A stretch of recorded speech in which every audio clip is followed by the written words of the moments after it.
We're not through yet. 7 days a week. You'll be amazed at what my Auric XL, even at 8.5 pounds, picked up. Call now. Call us now. Call us now. Call now, and I'll also send you my Auric compact vacuum absolutely free. Have your credit card ready. Hey, hello. Hey, can you hear me? Hey, can you hear me? Hello? Hey.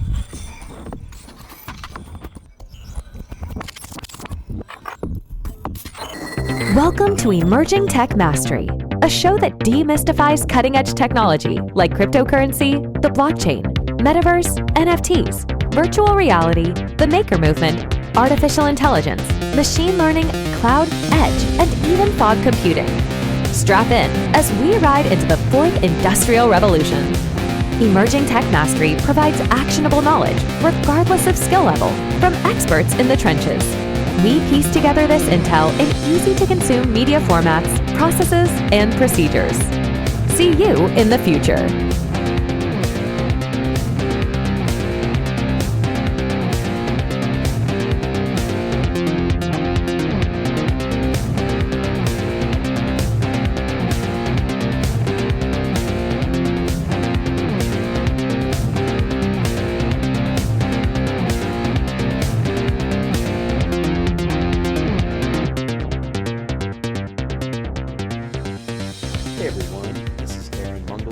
With Emerging Tech Mastery, I wanted to do a Rants, Raves and Reflections episode of my time in crypto. We'll also have IT, cloud, and possibly VR, virtual reality. So let's start with the rants. So rants, as everyone knows, are sort of complaints and annoyances with how things are. Raves are how great things are, or what things, I'm excited about that I'm raving about. And then reflections are sort of like, what's my takeaway from all this? So I am enjoying this new format of episodes, and I appreciate you jumping on here. If you like them, I'm sure you will gravitate towards this format, and I will be doing this. And maybe I'll even invite some of the other contributors to the site to follow suit with these formats. So let's start with rants about crypto. Yeah, I'm having a beverage, a brewed malt beverage, also known as beer. I figured it would help get me all ranty, and I get a little chatty when I do that at happy hours. So I thought this could be really fun. Yeah, this is what I've always wanted to do. This is what I've been waiting for my whole life. I kid. So the first thing is the mindset of people. Now, as I'm writing that, I was like, geez, ain't that a little arrogant? And there's another thing that I'm complaining about that I'm actually doing. So anyway, not to be so meta, but it felt like, you got a lot of people who are not classically trained business people or company runners or, a lot of like scientists and engineering types. And I have found that creates a really annoying experience. And I don't want to jump into another episode here, but it's kind of like what I felt like when I worked in IT and cloud a bit. You just have people that are not on the same page at times, and I'm not blaming anyone or calling anyone out. I think it's a nature of the work that we go in different directions. Like maybe you're better at dealing with machines than other humans. I'd rather troubleshoot this machine than deal with this email. The people that are really successful can manage both, that I've observed. But man, a lot of people just, it's kind of like, how do you teach someone to think in terms of marketing or business development or even design thinking? That can be a huge challenge, very annoying. A next rave would be ego. Yay! We love egos, right? Everyone's got a big ego. Not everybody, right? But a lot of people, everyone has an ego, and everybody thinks their ideas and stuff is great. Even us here, right, at ETM. Now, I do try to zoom out a bit and ask the question and be curious and sort of be ignorant. Like, I get to play dumb a bit with a lot of this. So I'm actually learning how to keep that in check a bit, right? So that I can maximize my learning and understanding and maybe like blind spots, But yeah, wow, you're playing with this new experimental technology and you got the biggest damn ego the world has ever seen, and it's completely undeserved. And, frankly, humility is the recipe of the day, soup du jour, is humility. And so when I see big egos in the space, it's like, geez, this is almost like set up to fail here socially and in other ways. So I'm not a big fan of the egos. Luckily, it's not everybody. Sometimes those voices on Twitter or YouTube get a little loud. So, typically during a bull run, right, you see the egos super coming out of the woodwork. Like, man, everyone's got it figured out. You're a dumb peasant. Why even bother? Very odd, very odd. And, I'll admit I've felt my own phases of like having a big head, no doubt about it. Typically during bull runs, there's this concept called the wealth effect, which is, sort of feeling like you have a lot of money, or, there's probably I've got it all figured out wealth effect as well, right? Perhaps that's called, confirmation bias or an echo chamber or something like that. The next rant is greed. And this was, again, if you heard my timeline episode on crypto, I talked about sort of this 2017 to 2019 sort of good times, good old days phase where all the markets were up. The macro market was up, interest rates were under check, crypto was up, altcoins were up, everything was up. I mean, you really couldn't make a wrong move in those times. And so back to kind of greed and ego, right? Like, I think there was a lot of that in those phases. So, that's why that's a really solid rant for me, is like, geez, greed. But, I also can't hate on it. It's all a bunch of new people that are not used to, frankly, money and value and winning, like a lot of, from what I've observed, early adopters were maybe more like obscure science, engineering, hacker, libertarian, like fringe people, right? And so I think a lot of those people maybe didn't have this sort of mainstream fame and like everyone knows about you and what you're doing is really cool. Like now crypto's super cool, or, it's not cool now. It's like everyone hates it, right? Briefly. It's like high school. Oh, we don't like that group. That's where we're at, right? It's high school. So, right, you get these ebbs and flows. And so, yeah, the greed was, man, something I could do without, frankly. Yeah, it was nice that everything was kind of blowing up, but the noise from the greed and egos really, started to ruin it. And I think it set us up really nicely for the 2020 to 2023 phase I mentioned, which was basically the dark ages, right? I mean, things are not growing great. The hangover's worn off. So definitely, check out that episode if you want to hear a little bit about my timeline there. And I'll go into sort of what each sort of set of years looked like between like 2013 and 2023 now, basically. The last thing on my rant, and then we'll get to raves and some reflections, is early sucks. Early sucks. Yes, early sucks. It's true.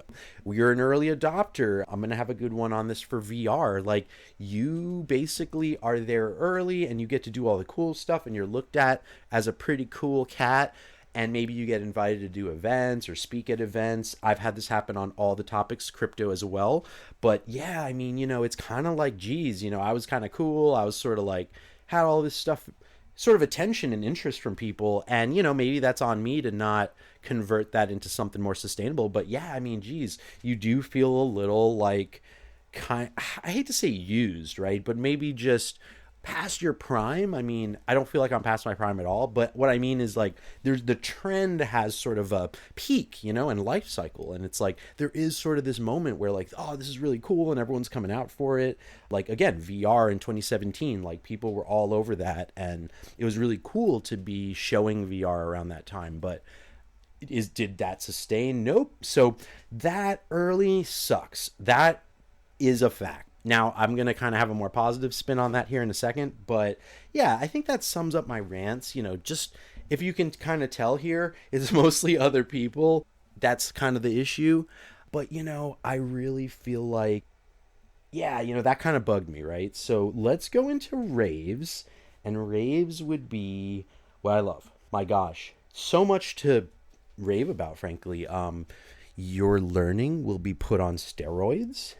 You learn so much. I've learned so much. I've gotten so motivated to really enjoy a lot of different things, specifically like tech and coding and how things work together, certain technical concepts. It pretty much kicked me off as like a technical writer, kind of like a departure from being just a marketer getting more into the tech side. So I'm really, really, really thankful for that.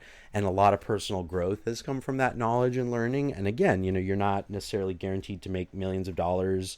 Like I think the narrative kind of says, oh, if you had bought Bitcoin at this time, I don't think that's the right way. I think really you embrace that learning, embrace the growth, and get this. Again, my rave section's a little short here, but being early rocks. So I'm actually flipping that thing I just said on its head. It rocks to be early because you get all this early access, you get to meet people, you get to build your network in a really cool way, and you're right there. You're one of the first people to get a seat at the table. So that's a really wonderful thing. I can't emphasize enough all the positive just information, people, concepts you'll run across, and I really truly recommend that you give it a shot if you are feeling excited about it. So, definitely don't feel like, oh, it's too early, it's dangerous, experimental, the rules. Actually, geez, I kind of forgot a solid rant, which is, I don't like all the rules and regulations. So that's definitely something that, it's a little bit maybe of a necessary evil, but yeah, that kind of ruins a lot of that early vibes. So the rules. So the rules are inevitable, perhaps. I mean, we're talking matters of money and securities and all this stuff that I don't really want to get into, but nonetheless, the world wants things done a certain way. The government, nation states, banks, they want things done a certain way. And so crypto's like putting itself right in the line of fire with a lot of that. And so that's a definite good reason to be a little grumpy about it. With that said, we can't ignore it.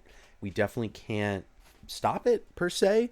But one gentleman named Rice TVX, who has presented at some conferences I've seen, he mentioned that we got to get involved politically and help shape policy. And I would say I actually agreed with him. And I was thinking, damn, you're right, dude. We got to do work here. And so I just want to point that out on a more positive side. There's work to be done. And so let's go to reflections. So trying to think if there's any other reason with raves. Like, you learn a ton, you meet a lot of people, and you get to be here at a certain time and place. Like when you hear people talking about the web or the beginning of like Amazon or eBay or Google, you realize, we'll say like the 90s through the 2000s was like 2000 to 2010. That was the time. That's kind of like how I feel now, being at these, like at the controls, right? Definitely in another like 10 to 12 years, it'll be like, oh wow, I've been in this 20 years. And that's where you'll really see kind of the results of like that couple decades of work being done. So I think that's the final thought on rave, is like, you get to be here. Like, dude, talk about a front seat for the show. And not to mention, I think the world is going to experience some significant change. So I'd argue, things are going to get very interesting, and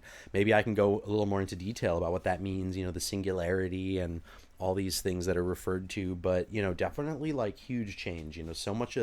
Most of the world is still not on the web. They haven't accessed all that knowledge. So, man, we haven't even seen like the true growth, in my opinion, with a lot of this tech. So that's kind of cool. So let's, come towards the end here. Reflections. Reflections are, just like anything in life, there's going to be good, there's going to be bad, there's going to be everything in between, right? Embrace the suck. I can't remember where I heard that, but man, it was like a podcast or something talking about I can't even remember what the concept was. It was something definitely different. And they were just saying, embrace the suck, for that one thing you're working on. And just like, it's going to be tough and you got to just do it. So I really like that. I like that takeaway. It's like, look, take the bad, don't worry about it, give it time, keep reminding yourself that, it's uncharted territory, it's unexplored paths.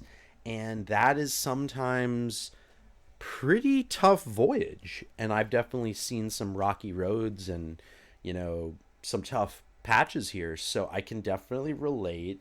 I think definitely another final takeaway is maybe, don't put all your eggs in one basket, or don't take these experimental things as like solid ground. I call it building on quicksand. I mean, I feel like since the beginning of me getting into this space, I've just seen company after company come and go, and I can't help but feel like it's because they're building on quicksand. You're building on quicksand, and that's not good. So, maybe it takes some time and wisdom and failures to figure that out, and that's where that embrace the suck comes in.